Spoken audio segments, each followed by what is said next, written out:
몰입, 황농문 지음 11장 몰입과 영성의 치밀한 관계. 뇌과학으로 본 영성. 종교적 상태, 즉 영적인 상태에서 떠오르는 아이디어를 영감이라고 한다. 영감이라는 뜻의 영어 단어 inspiration은 흔히 성령의 선물, 신으로부터 내려온 아이디어 등의 의미로 쓰이기도 한다. 나는 강연회에서 만난 사람들을 통해 많은 사업가들이 새벽에 일어나 명상이나 기도, 성경책을 읽는 등의 종교활동을 규칙적으로 실천하는 과정에서 사업상에 많은 아이디어를 얻는다는 사실을 알게 되었다. 앞서 살펴본 것처럼 몰입 상태에서 아이디어가 잘 떠오르는 것과 영적인 상태에서 아이디어가 잘 떠오르는 것은 서로 연관성이 있다고 볼 수 있다. 아인슈타인도 바로 이러한 종교적 상태에서 창조성이 발현된다는 이야기를 했다. 다음은 종교적 상태에서의 창조성에 관한 아인슈타인의 이야기이다. 나는 뛰어난 과학적 견해는 모두 깊은 종교적 감정에서 나온다고 생각한다. 이 무한한 종교적 감정은 그것을 전혀 느끼지 못하는 사람에게 알려주기란 매우 어렵다. 중략. 내 견해로는 이 감정을 일깨우고 이것을 이해하는 사람들 속에서 계속 이 감정이 유지되게 하는 것이 학문과 예술의 가장 중요한 기능이다. 이 무한한 종교적 감정은 그것을 전혀 느끼지 못하는 사람들에게 알려주기란 매우 어렵다.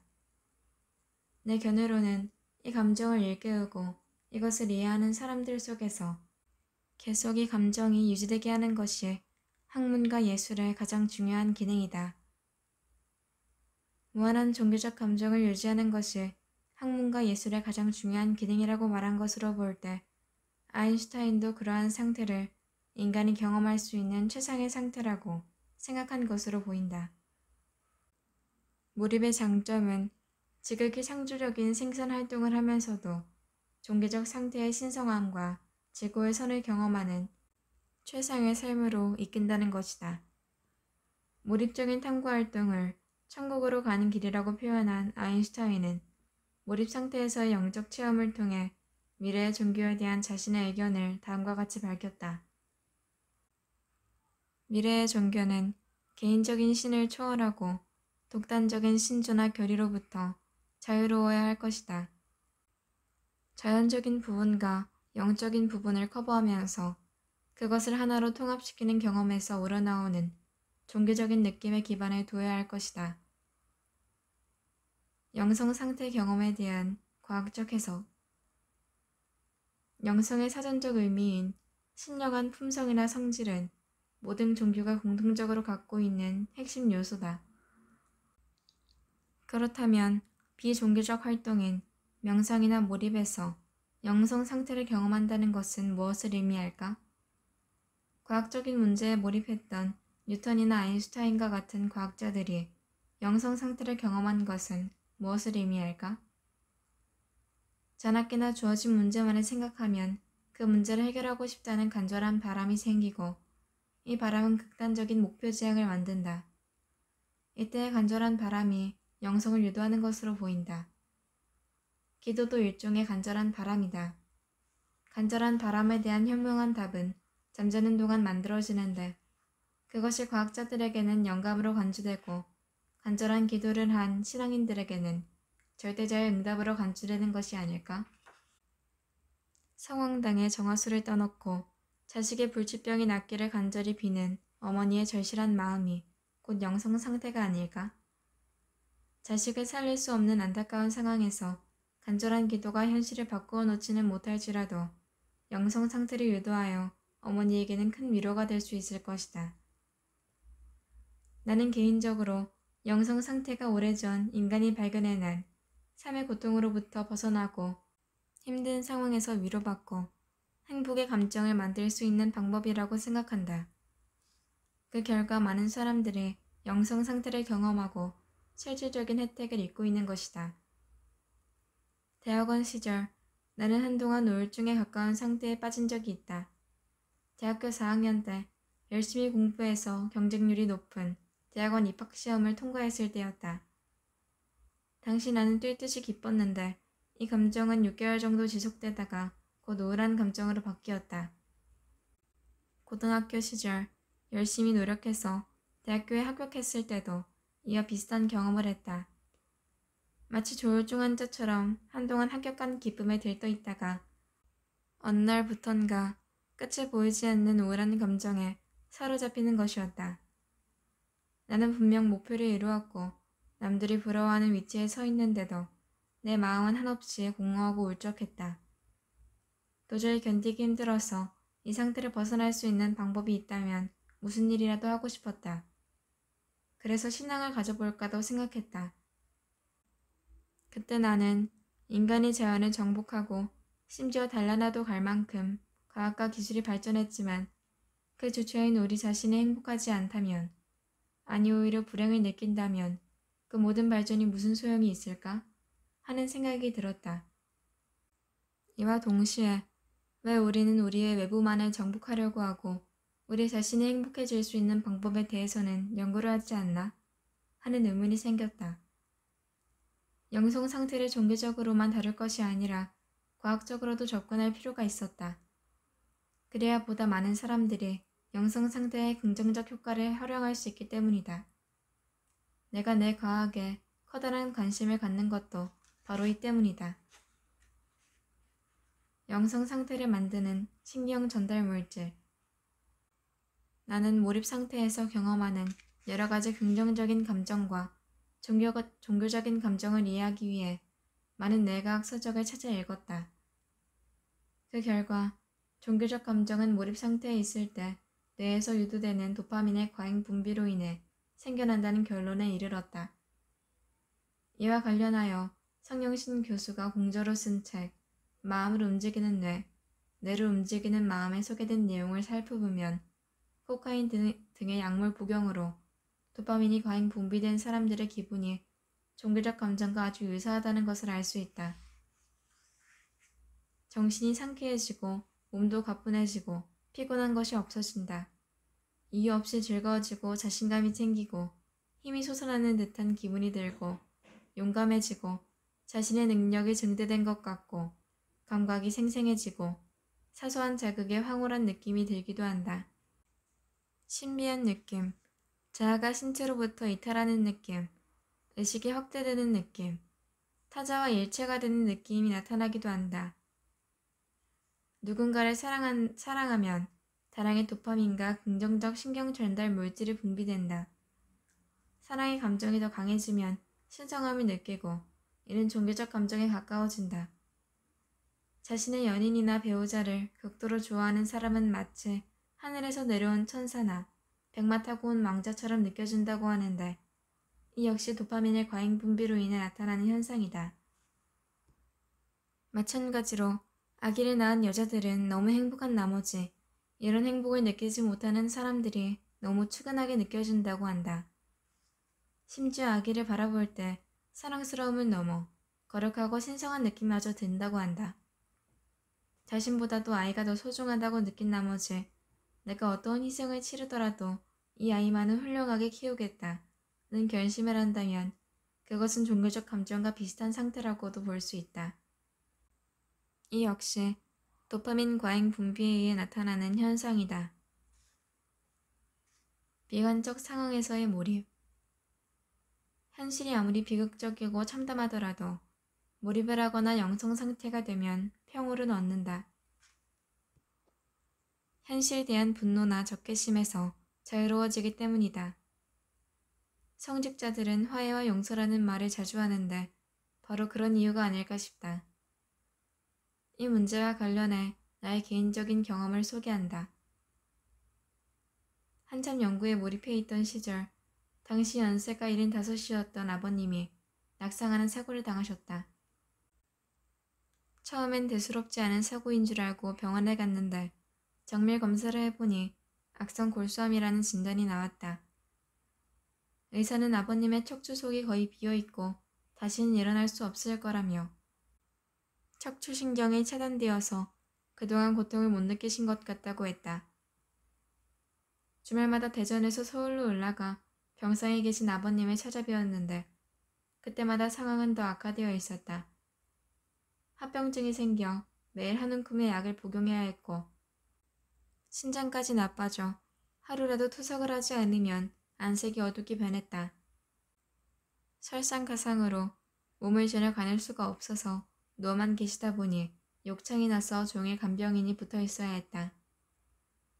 주말에 아버님을 뵙고 집으로 돌아가면 힘이 쭉 빠지고 매사에 의욕이 없어졌다. 무기력해지고 우울증 증세도 나타났다. 아무리 기운을 차리려고 애써도 소용이 없었다. 나는 이런 와중에도 몰입을 시도했다. 며칠을 노력해 몰입 상태에 들어가면 우울했던 기분은 어느새 사라지고 마음이 평온해졌다. 현실은 하나도 바뀐 것이 없는데 몰입 상태만 되면 영락없이 마음이 평온해지는 것이었다. 그리고 삶에 대한 강한 의욕이 솟구치기 시작했다. 시들시들했던 나 자신이 다시 살아나는 것을 느꼈다. 그러면서 비관적인 현실들을 새로운 각도에서 보게 되었다. 이 세상의 모든 생명체는 반드시 죽게 되어 있다. 이것은 그 누구도 거스를 수 없는 대자연의 법칙이다. 아무리 큰 권력을 쥔 사람도 부귀 영화를 누리는 사람도 예외는 아니다. 한여름 무성한 잎을 자랑하던 나무들도 가을이 되면 낙엽을 떨군다. 낙엽은 땅에서 썩고 이듬해 봄이면 어김없이 새싹이 돋아난다. 자연의 법칙이 그렇듯이 아버님의 인생에도 가을이 온 것이다. 그렇게 생각하자 한없이 비관적이고 막연했던 분노마저 솟구치던 상황이 자연스럽게 받아들여지기 시작했다. 원망할 것도 억울할 것도 없었다. 나약한 인간으로서 아무것도 할 수 없는 현실을 있는 그대로 받아들이면 그만이었다. 그러면서 나도 머지않아 은퇴를 하고 생을 마감할 것이라는 생각을 했다. 그러니 지금 건강하게 살아있는 이 기회를 놓치지 말고 최선의 삶을 살아야겠다는 생각이 들었다. 나는 몇 개월 동안 병문안을 가면 가슴이 미어지면서 비관적이 되고 다시 내 생활로 들어와 몰입을 하면 평온해지는 감정의 변화를 반복해서 경험했다. 긍정적 화학 물질이 분비되면 긍정적 감정이 생긴다. 이때 우리의 뇌는 우리가 긍정적 감정을 갖게 된 합당한 이유를 찾는다. 뇌과학에 의하면 우리의 뇌는 감정과 현실을 일치시키려는 경향을 갖는다고 한다. 내가 우울하면 세상이 어둡게 보이고 내가 즐거우면 세상이 밝게 보이는 것이다. 남부러울 것도 없는 여건 속에서도 비관하거나 심지어는 자살하는 사람들도 있고 어려운 여건 속에서도 웃음을 잃지 않고 행복하게 살아가는 사람도 있다. 긍정적 화학 물질이 분비되면 비관적인 현실이라도 해석을 달리하여 아름다움을 찾는다. 나는 연구에 몰입하면 연구의 세계뿐 아니라 이 세상 전체가 아름답게 보이는데 이 역시 긍정적 화학 물질의 분비 때문인 것으로 생각된다. 이와 같은 경험은 행복한 삶을 추구하는 데 있어 대단히 중요한 의미를 갖는다. 행복의 감정은 뇌에서 분비되는 화학 물질과 밀접한 관계가 있다. 특히 세로토닌은 행복 호르몬이라고 불릴 정도로 행복이라는 감정에 깊이 관여한다. 우울증에 걸린 사람에게 세상을 긍정적으로 보라고 아무리 설명해도 소용없다. 그보다 우울증을 야기시키는 세로토닌의 부족을 보충할 만한 활동을 하는 것이 더 효과적이다. 14장 몰입과 생각하기의 지도사를 학위 과정에서의 몰입과 생각하기. 학생들을 지도하다 보면 많은 학생들이 미지의 문제를 스스로 생각해서 해결하는 훈련이 충분히 되어 있지 않다는 생각이 들곤 한다. 그리고 생각하는 훈련이 되어 있는 정도도 개인마다 다르다. 어떤 학생은 비교적 쉽게 생각하기를 실천하는 반면 어떤 학생은 좀처럼 실천을 못한다. 여기에서 소개할 4가지 사례 중 첫 번째와 두 번째는 처음부터 생각하기를 잘한 편에 속하고 세 번째와 네 번째 사례는 처음에는 생각하기를 좀처럼 실천하지 못했던 편에 속한다. 아마 첫 번째와 두 번째 사례가 예외적이고 상당수의 사람들이야 세 번째와 네 번째 사례에 가까울 것이다. 첫 번째 사례. 정신적으로 성숙한 학생. 첫 번째 사례는 고등학생 시절부터 성적이 아주 우수했던 전형적인 모범생으로 다른 학생들과 비해 정신적으로 아주 성숙했던 학생의 이야기다. 이 학생은 내가 어떤 이야기를 해도 항상 귀 기울여 듣고 배우려는 열의가 남다른 게 특징이다. 보통 학생들은 지도교수를 어려워하며 피하는 경향이 있는데 이 학생은 이 핑계 저 핑계를 만들어서라도 나를 자주 찾아온다. 이 학생은 대학교를 졸업할 때까지 생각하기의 중요성에 대한 이야기를 그 누구에게서도 들어본 적이 없다고 했다. 내가 생각의 중요성과 몰입에 대한 이야기를 들려주자 몇 주 뒤 이 학생이 이메일을 보내왔다. 생각하기의 중요성에는 공감하는데 좀처럼 생각할 시간이 나지 않는다고 했다. 수업을 듣고 숙제를 하고 실험실 미팅에 참석하고 나니 생각할 시간이 없더라는 것이었다. 나는 이 학생을 불러 생각하는 것에 우선순위를 두지 않으면 평생 생각할 시간이 나지 않는다고 말해주었다. 나중에 시간 날 때 생각해야지 하고 계속 미루다 보면 죽는 날까지 생각할 시간을 만들 수 없다. 특히 열심히 사는 사람일수록 바쁘게 시간을 보내기 때문에 일부러 시간을 내지 않으면 생각할 여유가 생기지 않는다. 나는 이 학생에게 등하교 시간에 짬짬이 생각할 것을 권했다. 이 학생은 낙성대 근처에 살았는데 평소 학교에 갈 때 마을버스를 탄다고 했다. 그래서 나는 마을버스를 타는 대신 걸어다니면서 그 시간에 생각하는 습관을 들이라고 했다. 생각하는 대상은 주로 수업 내용 중 이해가 가지 않는 것이나 자신의 연구 주제와 관련된 기본적인 개념에 대한 것으로 정하라고 일러주었다. 몇 주가 지난 뒤 그 학생에게서 이메일이 왔다. 내 말대로 하니까 매일 생각을 할 수 있었다는 내용이었다. 그리고 수업 시간에 이해하지 못했던 내용을 생각하다 보니 기본적인 개념을 확실하게 깨우칠 수 있어 좋다고 했다. 그러면서 생각하기의 중요성을 새삼 실감하게 되었다고 했다. 이렇게 10달 동안 열심히 생각하기를 실천하고 나서 새로운 사실을 깨달았다고 했다. 그 전까지만 해도 모르는 문제는 해법을 배워야 할 수 있다고 생각했는데 모르는 문제도 계속 생각하다 보니 스스로 해결할 수 있더라는 것이었다.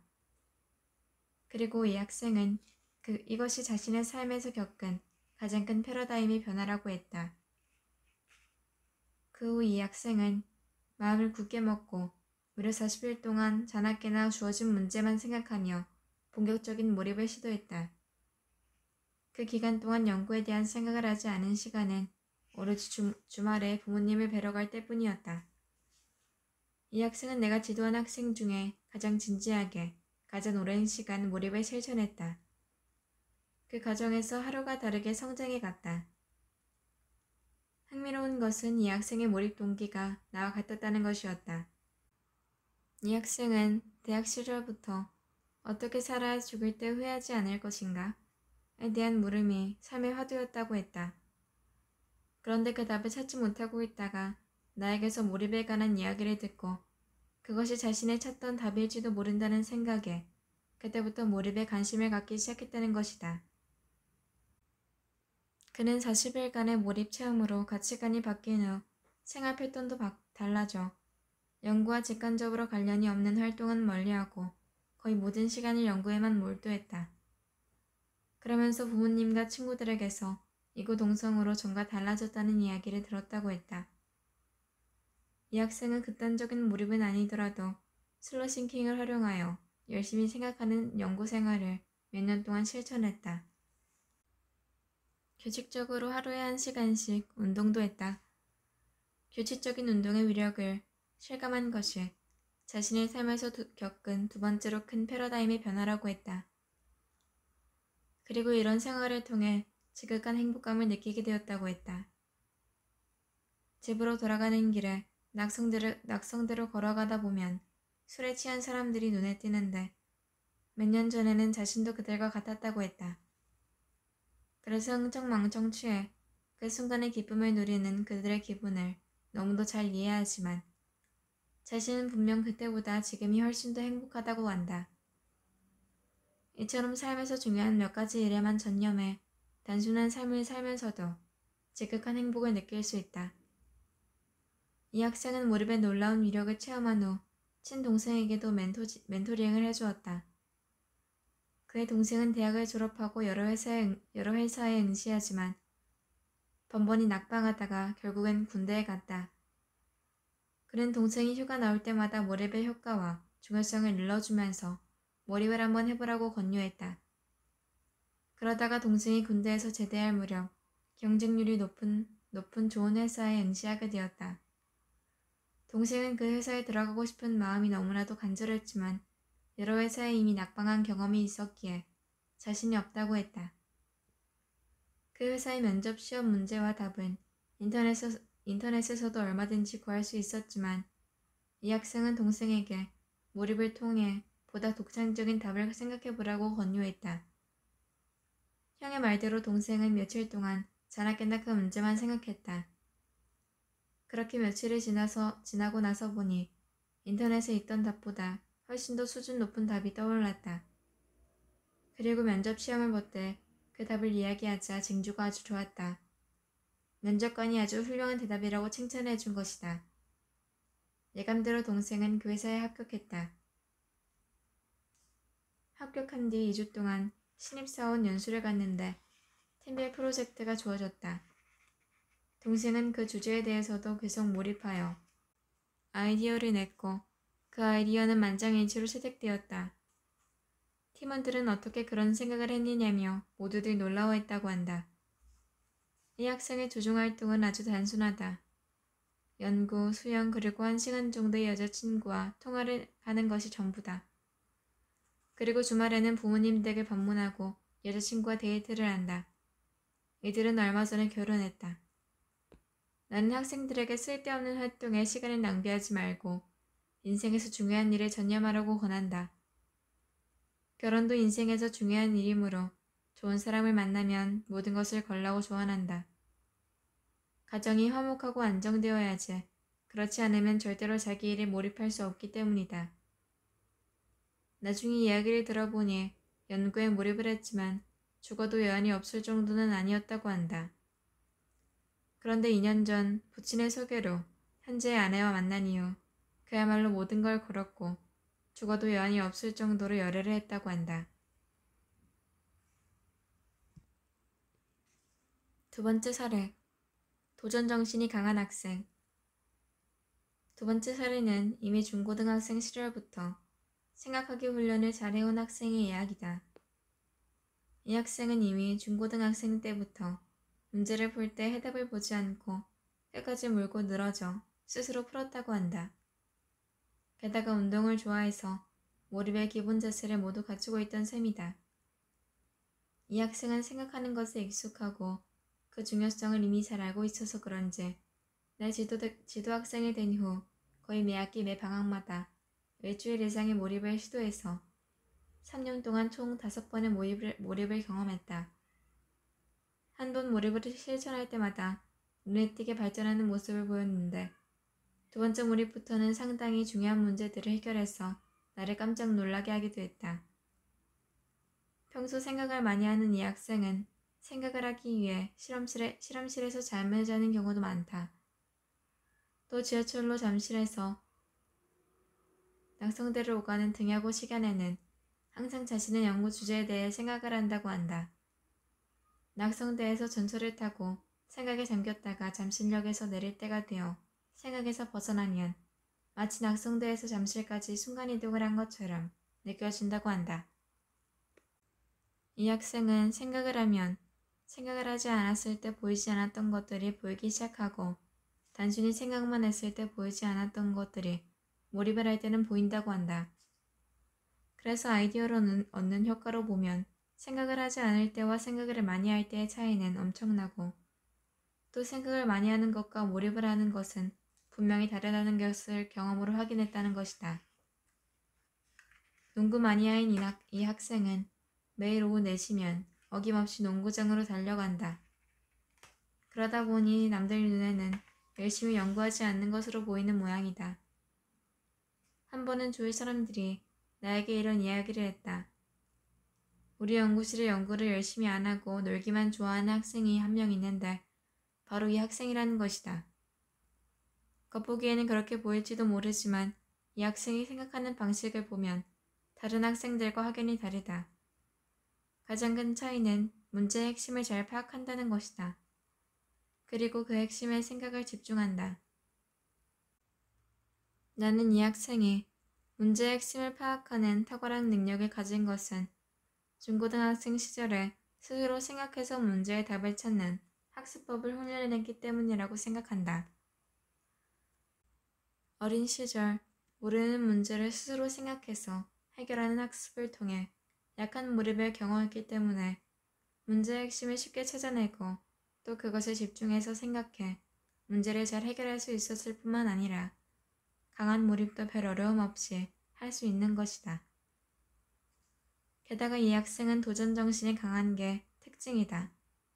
아무리 어려운 문제에 직면해도 전혀 위축되지 않는다. 시험 문제 앞에서도 위축되고 그것을 풀 수 없는 이유부터 찾는 다른 학생들과는 아주 대조적이다. 학생들에게 도전 정신을 심어주는 것도 대학원에서 해야 할 중요한 교육 중 하나다.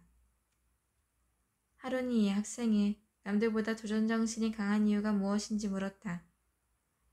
그러자 자신은 농구 시합을 할 때 예선전보다는 준결승전이 더 재밌고 준결승전보다는 결승전이 더 재밌다고 했다. 게임이 어려워질수록 더 혼신의 힘을 다하게 되고 그럴수록 더 재미를 느낀다는 것이다. 결국 열정과 도전 정신은 끊임없는 도전을 통해서만 키울 수 있는 것이다. 세 번째 사례. 생각보다 행동이 앞서는 학생. 세 번째 사례는 성격도 쾌활하고 우리 연구실에서 실험을 가장 열심히 하는 학생의 이야기다. 항상 열정이 넘치는 이 학생은 거의 매일 늦게까지 실험실에 남아 실험을 하고 주말에도 거의 빠짐없이 학교에 나와서 연구활동을 한다. 그래서 그룹 미팅에서 발표할 때 보면 실험 결과의 양이 다른 학생의 두세 배는 된다. 게다가 자신의 연구에 대한 애착도 강하다. 이 학생은 실험실에서 약 한 달간을 먹고 자면서 집중적으로 실험에 몰입하는 경험도 했다. 모든 것이 완벽해 보이지만 이 학생에게는 한 가지 문제가 있다. 바로 머리보다 몸이 먼저 나간다는 것이다. 충분한 시간을 들여서 깊이 생각하지 않고 그저 실험만 열심히 하는 것이다. 물론 이 학생은 경쟁력에서 가장 중요한 요소인 열정, 근면, 그리고 성실성을 모두 갖추고 있다. 그러나 나는 지금보다 한 단계 더 발전하려면 생각을 깊이 하면서 연구를 해야 한다고 조언했다. 그러고 나서 몇 달 동안 관찰해보니 실험은 열심히 하는데 역시나 생각은 거의 하지 않았다. 그래서 다시 노력의 방향을 생각하는 쪽으로 돌리라고 했다. 그 후 또 몇 달을 주의 깊게 살펴보니 그래도 생각은 거의 하지 않았다.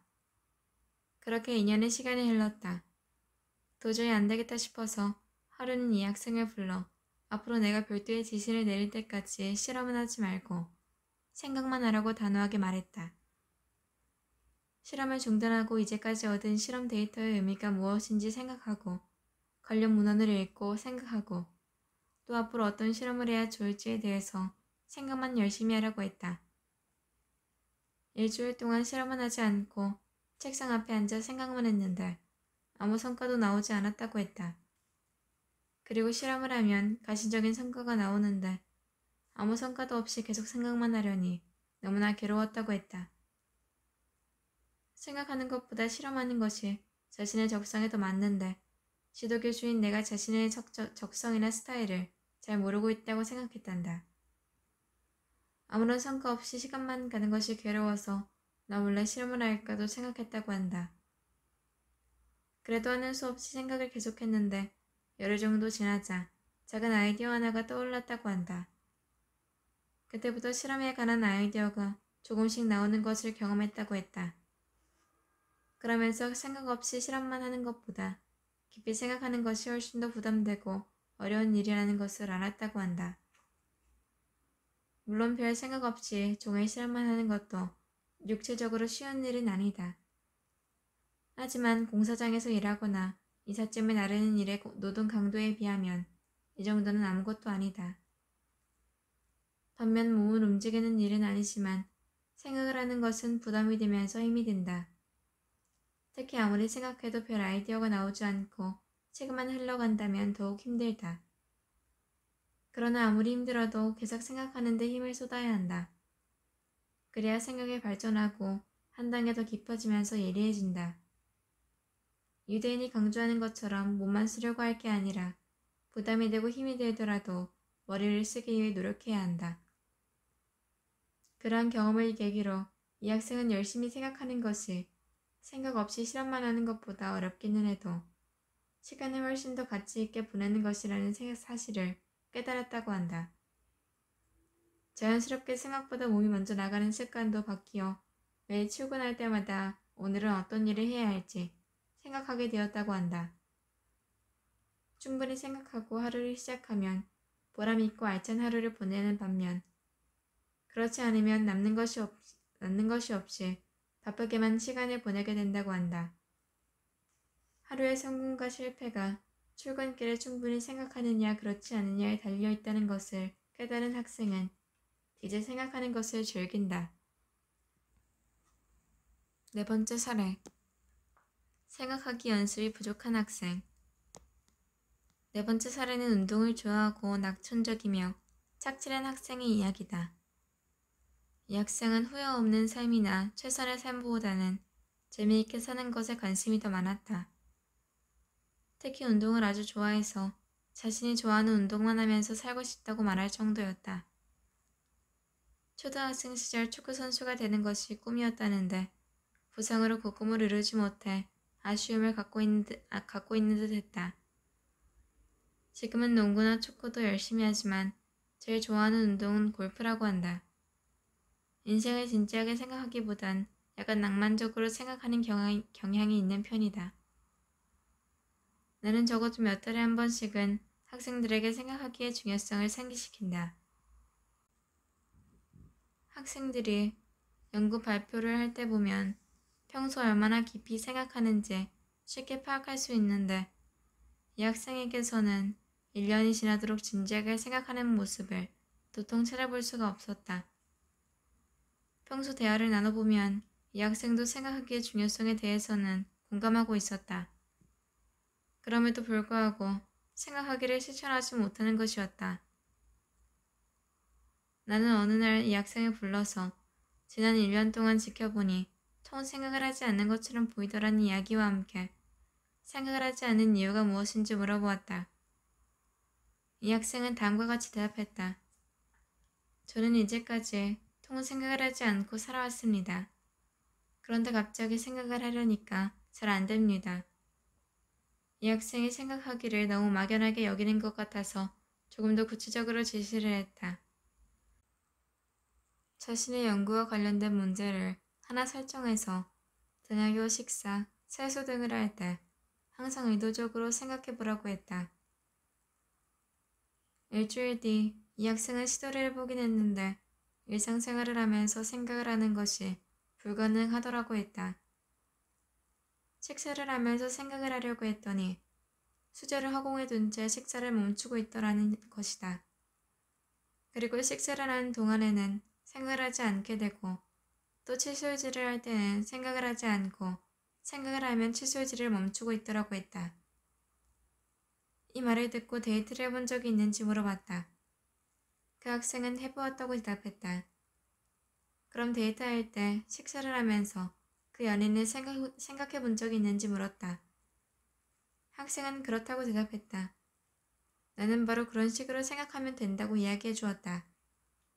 식사를 하면서 머릿속에는 좋아하는 연인에 대한 생각을 배경처럼 띄워놓듯이 자신의 연구에 대한 생각도 다른 일을 하면서 배경에 띄워놓을 수 있어야 하는 것이다.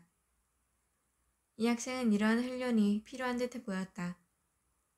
이 학생의 솔직한 대답은 통 생각은 하지 않고 자라온 학생들의 입장을 이해하는데 나에게 큰 도움이 되었다. 아마 많은 학생들이 이와 비슷할 것이라고 짐작한다. 생각하는 것은 눈으로 확인할 수가 없다. 그래서 어떻게 생각하는지 보여줄 수 없다는 어려움이 있다. 어떤 사람은 심지어 이런 이야기도 한다. 세상에서 생각 없이 사는 사람이 있으니까. 상념도 생각에 속하고 망상도 생각에 속한다는 점에서 누구나 생각하며 산다고 할 수 있다. 그런데 문제를 해결하기 위해서 많은 생각을 해본 경험이 없으면 문제 해결을 위한 생각의 의미를 잘 깨닫지 못한다. 그리고 어떻게 해야 하는지도 잘 모른다. 학생들에게 생각을 유도할 수 있는 방법을 고민하다가 생각해낸 것이 종전의 회의식 미팅을 토론식 미팅으로 바꾸는 것이었다. 토론식 미팅을 통해 이 학생을 포함한 여러 학생에게 어떻게 생각을 해야 하는지 일깨워 줄 수 있었다.